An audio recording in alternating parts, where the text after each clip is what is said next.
Alright, so Ninja Kiwi has officially released a new update, Battles 2 Update 4.4 video.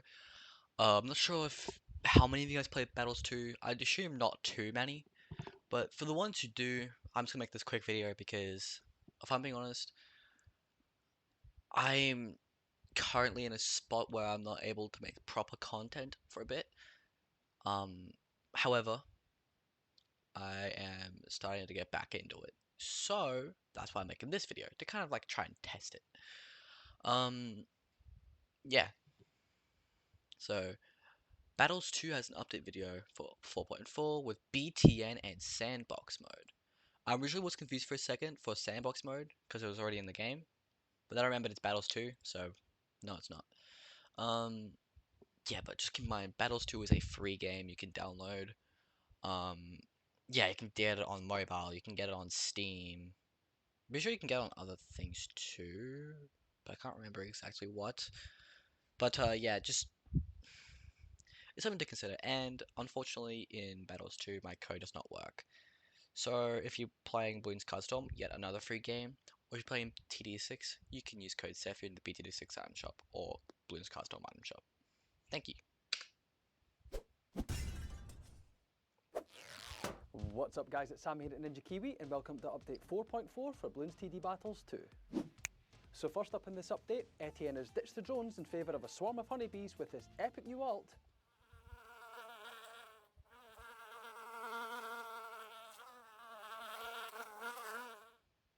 BTN.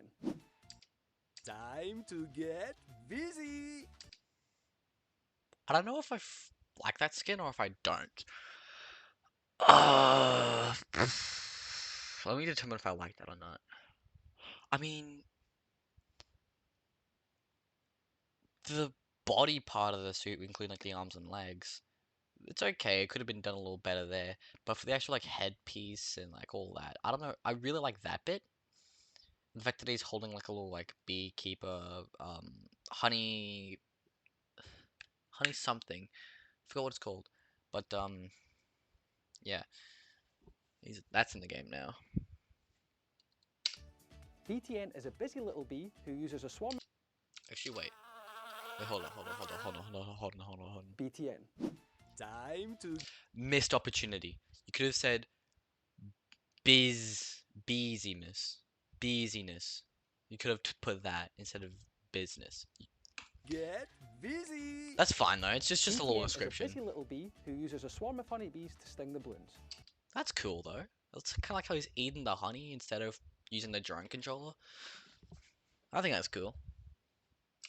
Starting at level 2, he gains the Making Honey targeting option, What is making where honey? BTN stops attacking balloons and generates lives every 3 seconds. That's cool. Wait, that could actually be useful in TD6. That might make Etienne a more viable hero to rock sometimes. In TD6. It would be great for them to add some things from BTD6 into Battles 2 and some things from Battles 2 to add to TD6. This is one of those that should probably be added into TD6, including as well as Jericho, who's just right there. But I doubt Jericho's ever going to come into the TD6 game. I doubt Bonnie will as well, because I've completely forgotten about Bonnie, other than that one time one of my viewers, Irene, mentioned it. Other than that, I've just completely forgotten about it. These extra lives can take you above the starting value of 150, and given enough time, he can generate thousands of extra lives, even allowing you to leak Moab class balloons without losing. That's cool though.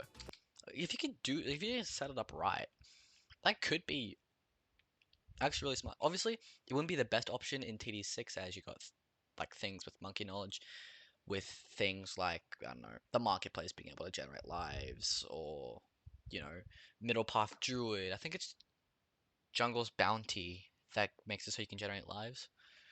Obviously, there's other things that can do it, is what I'm saying, but it'd still be a nice option, especially for people who like to micro, because that could also be a micro option as well. Obviously, I'm not big of a micro nerd. I know someone who is. His name is Birds. But yeah, I think this is something to maybe consider adding into TD6. I would be perfectly fine if he doesn't get added, but that's just my take. I think he should be added to TD6. The level 3 ability, Defend the Hive, summons extra swarms and makes all of them more aggressive. BTN will stop making honey and attack while it's active, so it's great for emergency defense. Yeah, like I said, microwing. His level 10 Auxiliary Hives ability allows you to spend some of those extra lives to place additional permanent hive towers, each with their own bee swarm. Oh, okay. That's a completely different thing. I did not expect that. But that is actually really cool. That is actually really cool. Being able to cost 100. I don't think it should be 100 lives. I think it should be something much or less expensive than that. It should probably be more closer to 25, maybe even 50. Or how about you place one beehive and it doesn't cost much lives, but then you can make more, which end up costing more lives. And for example, the first one you get is 10 lives lost, then 25, then 30, then 50, then 60, then 75, then 100. So on your 7th one, it costs 100. Or it can go from 10, 25, 50, 100 to be more quick. Or it could add on from 10 to 50 to 100 if you want to do it in just 3 as an option. But I don't think it should be just straight up on the first one. It should be 100.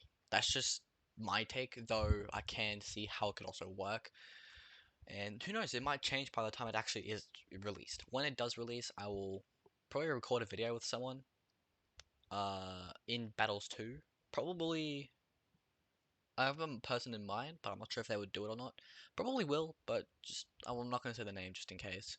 But yeah. When that skin releases, I'm going to try and record a video with someone in Battles 2 and see how it goes. Up next, Science Gwen has been busy behind the scenes and is very excited to introduce Science Gwen's Bloon Lab. Science Gwen's Bloon Lab is a single-player sandbox mode and is the perfect place to experiment with new strategies and combinations. That's actually really nice to have that. Like, it just, I don't know why, I just always thought of this idea in Battles 2, but I was like, how would it work?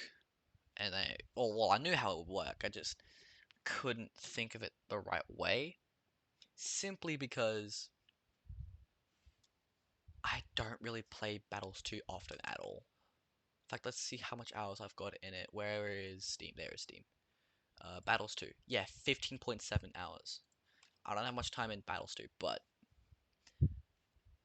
this update might make me make a video on Battles 2 actually, because this actually seems quite fun to use. Change your cash, income and loadout at will from inside the game, then jump into any round and send any balloon sent against yourself to test your defences. There is also a host of other tools and stats to help you analyse your performance and perfect your strategy. The Bloon Lab is available exclusively to club members.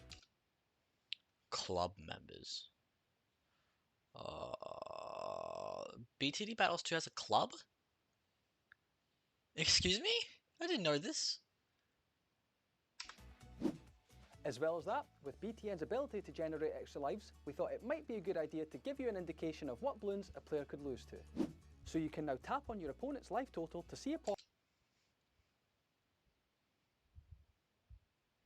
That could help a lot, not just for BTN, but for anything. If you could only use it while using BTN, I'm not sure if I would like or dislike that. Also, okay, I'm sorry to be picky right now, but what the fuck is that cross path? Anyway, back to the video. Why? Okay, will this like lose his 2 screen at the top, as you can see? Would that be for if you're running any hero or specifically BTN? Because either way, it could still work. I do think that it should be for all heroes, though I can definitely see the argument for just BTN, and I will not be upset if it's just BTN, simply because I don't care for battles. If I'm being honest with you. But yeah, that's just my personal take. Pop out showing which balloons will do enough damage to defeat them. You can also tap on your own life total to see what balloons you can afford to leak without Actually, the more that I think about it, I think it should be just exclusive to BTN. losing. And since it is the season to be jolly, we'll also be running a festive themed event with some cracking Christmassy bling items. I love that gift wrapped Moab. Just saying.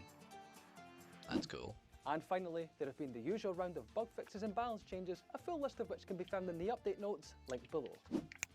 So that's all for this update. Don't forget to like, subscribe and leave a comment if you enjoyed, and happy gaming. Alright, let's see the update note. Alright. Update notes. Alright. Obviously, we've already been around this, we've been around this. Loses 2, yeah, we've already. Alright.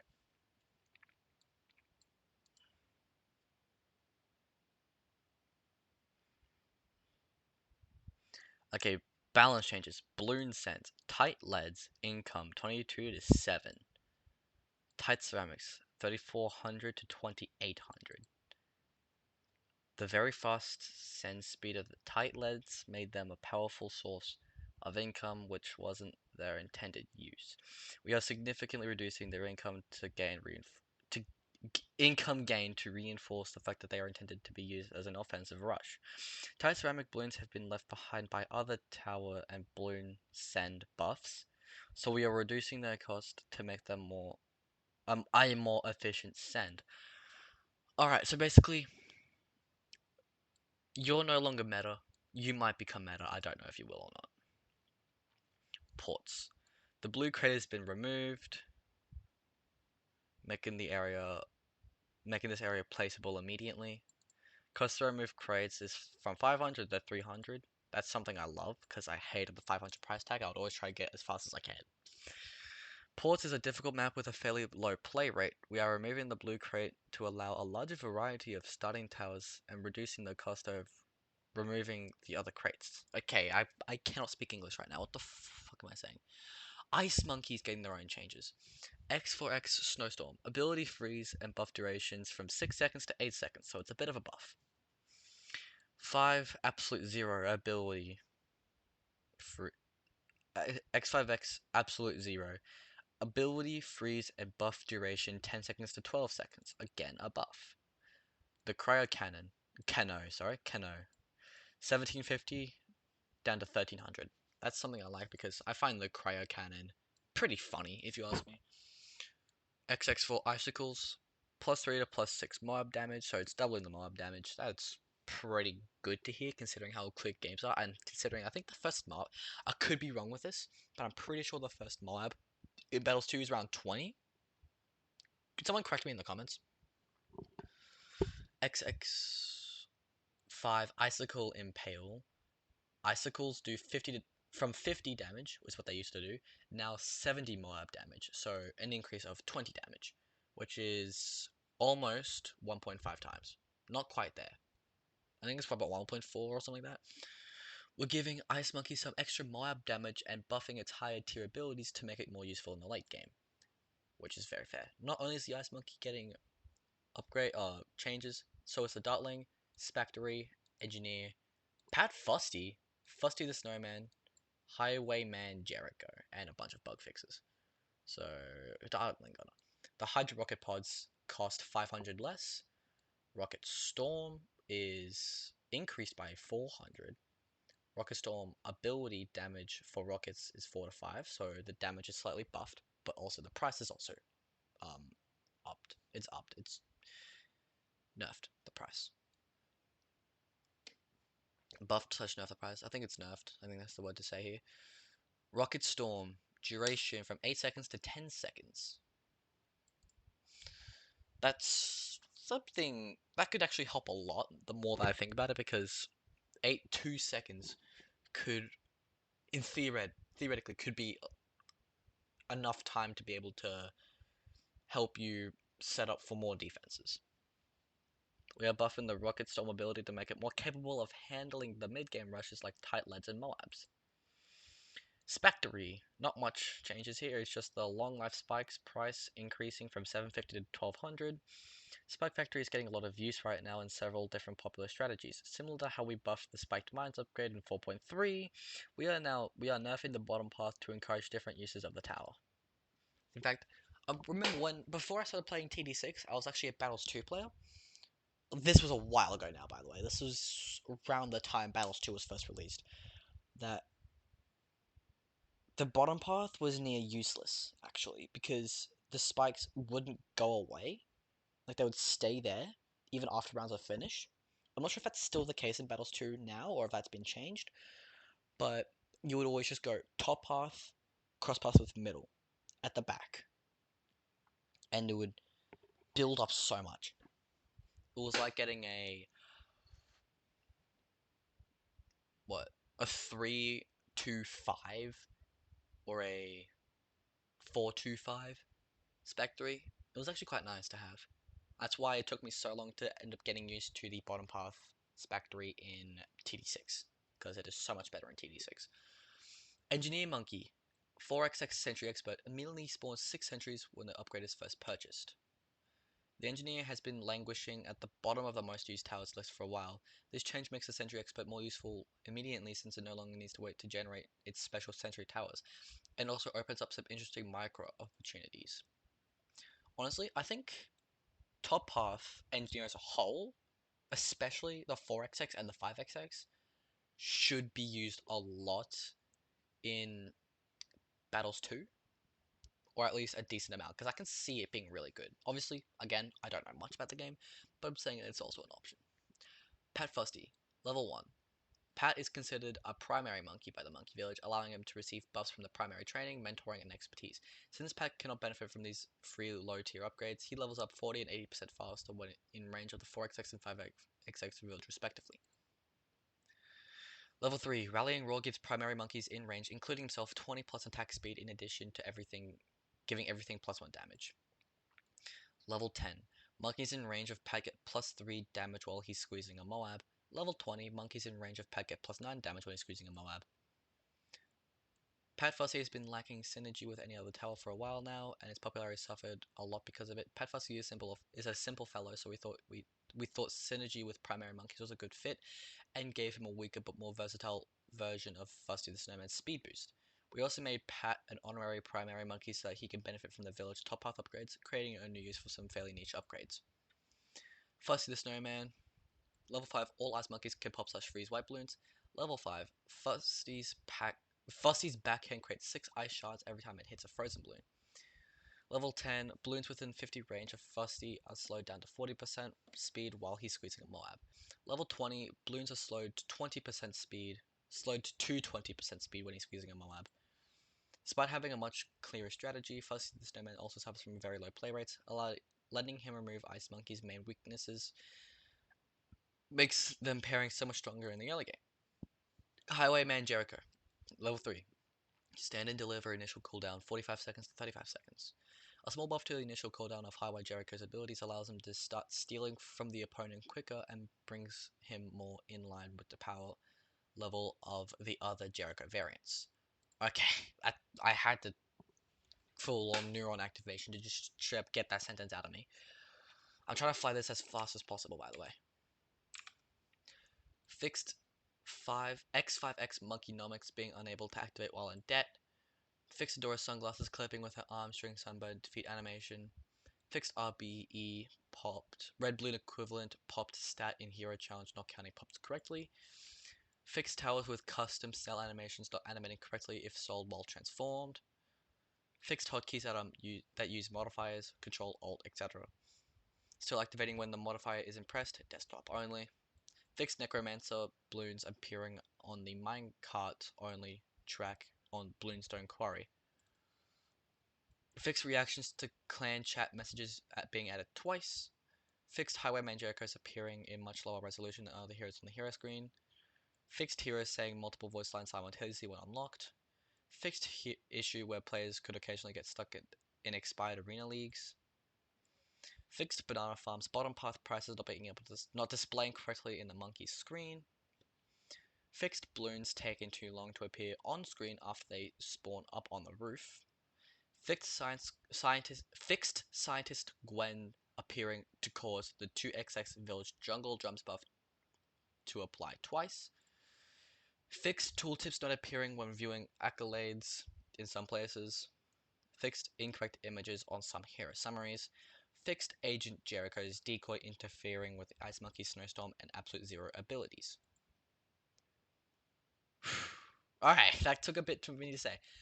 Overall, I might, yes, we'll end up making a video on Battles 2, especially about this guy right here. I think we kind of strayed away from him a lot in the second half of the video. Yeah, but I feel like once this releases, I'll be notified and I'll try to record a video with someone.